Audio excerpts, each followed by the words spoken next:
Вітаю всіх, хто імкнецца больш даведацца пра тое, што нас чакае. З вами Ольга Старасціна і навіны з будучыні.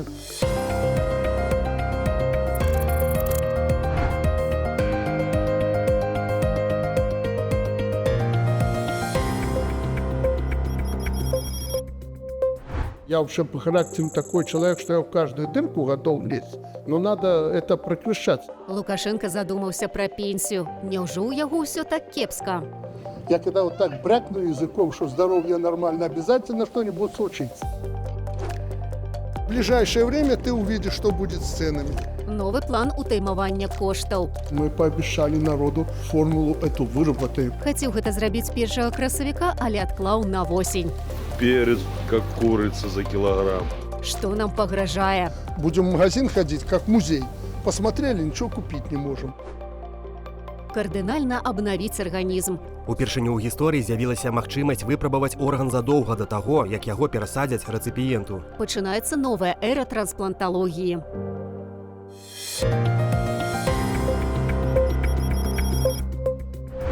Заробкі не растуць, растуць цэны. Памятаеце, калі цэннікі былі мільённыя, Лукашенко проста надрукаваў новыя грошы без нулёў. Цяпер ён прыдумаў яшчэ адно арыгінальнае выйсце. Зазвычай ён дрэсіруе кошты падчас восеньскага абвастрэння. Рыхтуйцеся!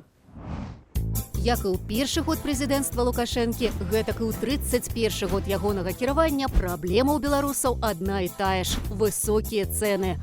Усё для нас дорага. Помидоры дороже мяса. Реально, вот. 20 рублей за пачку чипсов, вы что, Когда у нас на шоколад так взлетели цены. Цены огонь на нектарины, абрикосы, персики.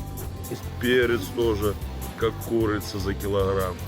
Как вам такое? Стабільна ў нас адно – сталае змаганне Лукашэнкі з інфляцыяй. Я как реальный экономист земной, я представляю, как это все складывается. Паводле сваіх уяўленняў Лукашенко і развязвае праблему.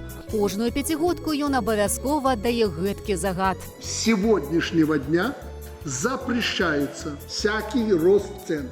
Запрещается. Але нягледзячы на крыкі і дырэктывы, цэны Лукашэнкі не слухаюцца. Тады ён шукае вінаватых і чыноўнікам пагражае, За цены вы головой все ответите. И же с вами. і вытворцам ды гандлярам пагражае. По всем фактам возбуждены уголовные дела. А ўжо праз некалькі дзён кажа: Никакой речи о тотальной, навсегда заморозке цен речи не шло. Потому что и заморозить цены невозможно. а пасля пачынае нас канчаткова блытаць. Цены должны быть подконтрольны. Не надо ничего регулировать. Мы не умеем это делать. От этой практики мы не отступим. Система контроля за ценообразованием будет только усиливаться. Мы не собираемся регулировать цены. Это сегодня невозможно. Мы со своей стороны очень жестко контролируем цены. Але народ не дурны, бачыць цэны ў крамах і скардзіцца. Мне люди пишут каждый день, а пресс-служба анализирует это все мне на стол. Тады Лукашенко па новым коле пачынае імітаваць барацьбу, прыдумляючы новую назву працэсу. Апошнія 3 гады гэта справядлівая цана. Надо цену справедливости установить. Летась ён абяцаў, што сёлета цэны дакладна будуць справядлівыя. Формула ценообразования, формула, которую мы называем справедливость. 1 апреля мы пообещали народу формулу эту выработаем. Але першы красавецкага жарту ад Лукашэнкі не было. Формулу дасюль вынаходзяць. Это уже от безумия и неумности. А мы падкажам, трэба не цэны справядлівасці вынаходзіць, а заробкі і пенсіі справядлівыя плаціць людзям. Самога ж Лукашэнку цэны не турбуюць. У яго ёсць усё. Палац, 2 дзясяткі рэзідэнцыяў, самалёты і верталёты, Тэслы і Мерседесы, дзеці ад шлюбу і без шлюбу. Але 2 рэчаў у Лукашэнкі няма. Пра адну з іх ён кажа ўвесь час, а пра другую – ніколі. Што баліць, пра тое і хочацца гаварыць. Гэтак у Лукашэнкі самым частым словам стала Здоровье. Главное – это здоровье. Здоровье не купишь. Это главное. Но помните, здоровье оттуда не приходит. И он здоровье лишь бы кому не дает. Здоров'я вам. Не дае здароўя і Лукашэнку. Хто яго зблізку бачыць, зычыць яму не як раней поспехаў, а здароўя. Желаю вам доброго здоровья. Пожелать вам самое главное – крепкого здоровья. Здоров'я? Главное здоровья вам. Дай Бог здоровья вам. Спасибо вам. Спасибо. Дай Бог здоровья. Ды і сам Лукашенко пра Бога згадаў. У Бога прошу одного, чтобы и дальше так было. Со здоровьем. А яно яму вось для чаго патрэбнае. Пока есть здоровье, я буду с вами. Калі пра здароўе ён кажа заўсёды, то пра каханне ніколі.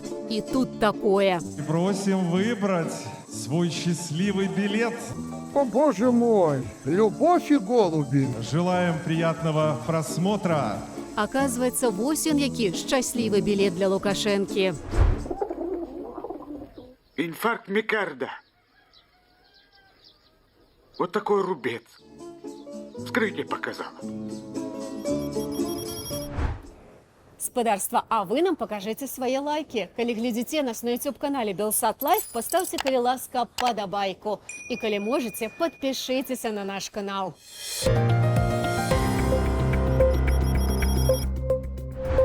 Здароўе залежыць не толькі ад нашага ладу жыцця, але ад узроўню медыцыны. Праз год улетку 26-го плануецца адкрыццё новага інавацыйнага корпусу РНПЦ. І там мае быць аддзяленне трансплантацыі. Спадзяюся, што там выкарыстаюць наступнае вынаходства.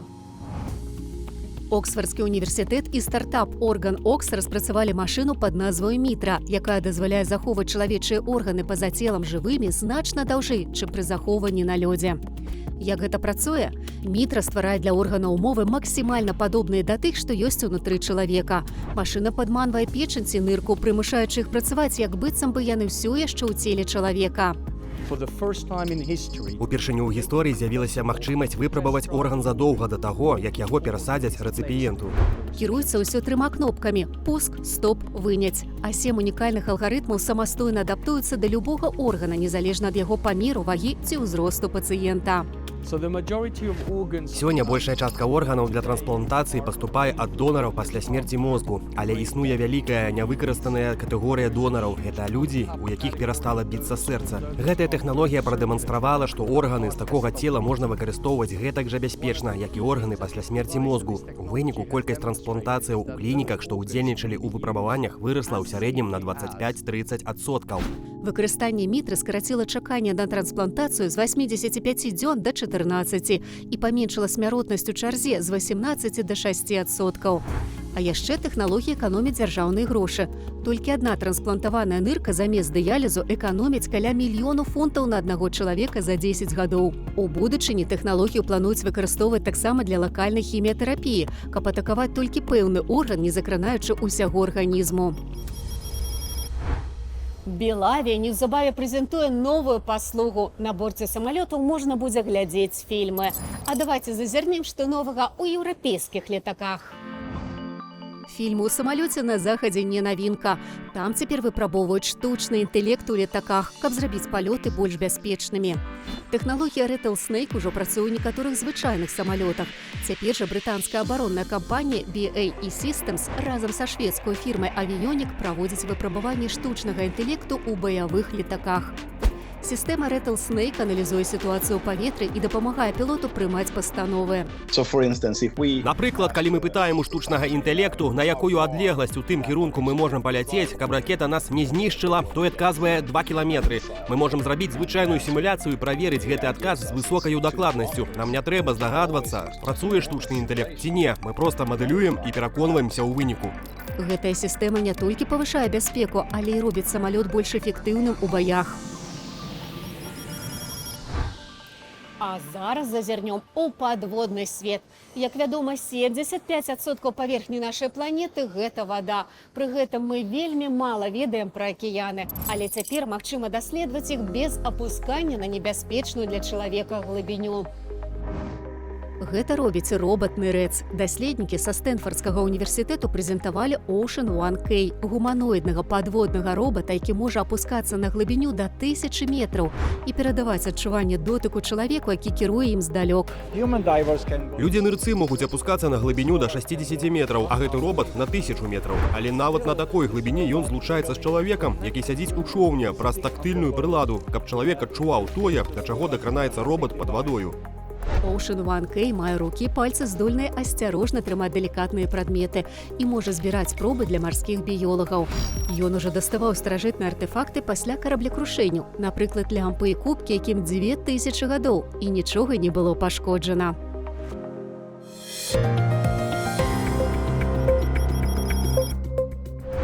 А цяпер каротка пра не менш важнае, каб ведаць, у якім свеце мы будзем жыць неўзабаве. У Нямецчыне медычныя дроны дастаўляюць кроў і аналізы хутчэй за аўта. Калі раней дарога займала гадзіну, то дрон даставіць за 12 хвілінаў. Пакуль ён можа перавозіць да 7 літраў матэрыялу на адлегласць да 25 кіламетраў, але ў будучыні яго плануюць выкарыстоўваць для дастаўкі ў медцэнтры вакцынаў і лекаў. Дрон мае парашут на выпадак, калі нешта пойдзе не так, але пакуль усё працуе ідэальна. А лятучыя аналізы зрабіліся звыклаю з'явай над дахамі клінік. Брытанцы запусцілі Rogue – кампактны электраплазменны рухавік будучыні, які працуе на метале замест традыцыйнага паліва. Ён лёгкі, усяго 2,5 кілаграмы і можа працаваць даўжэй, чым звычайныя рухавікі на вадкім паліве. Рухавік дапаможа спадарожнікам манеўраваць дакладней, даўжэй працаваць і не сутыкацца з іншымі аб'ектамі. У будучыні яго можна будзе запраўляць металам з касмічнага смецця. Гэта адкрые новыя магчымасці для навукі і вытворчасці ў космасе. Самую высокую ў свеце вежу, створаную з дапамогай 3D-друку, адкрылі ў швейцарскай вёсачцы Муленс. У аснове 30-метровай вежы 32 надрукаваныя бетонныя калоны. Яна будзе заставацца ў Муленсе 5 гадоў, пасля чаго яе можна разабраць і перавесці ў іншае месца. Стваральнікі спадзяюцца, што праект завабіць турыстаў, чым дапаможа вёсцы, у якой засталося ўсяго 11 жыхароў. А гэтак нас здзіўляла брытанская кампанія Gravity Industries, дэманструючы магчымасці людзей у рэактыўных касцюмах. Яны лятуць з хуткасцю большай за 130 км на гадзіну. Скафандр абсталяваны 5 газатурбіннымі рухавікамі, што забяспечваюць вертыкальны ўзлёт і распрацаваны такім чынам, каб можна было кіраваць напрамкам палёту. Ён можа працаваць на авіяцыйным паліве, дызеля або біяпаліве. Безумоўна, усе вынаходствы і ўсё новае гэта прыемна і карысна. Але як шмат добрых рэчаў ужо створана. Некаторым з іх варта даць другі шанец. На наступным тыдні мы будзем адзначаць дзень сэконд-хэнду. Зычу ўсім нам, каб спажыванне было больш усвядомленым. З вами была Ольга Старысціна. До сустрэчы ў будучыні.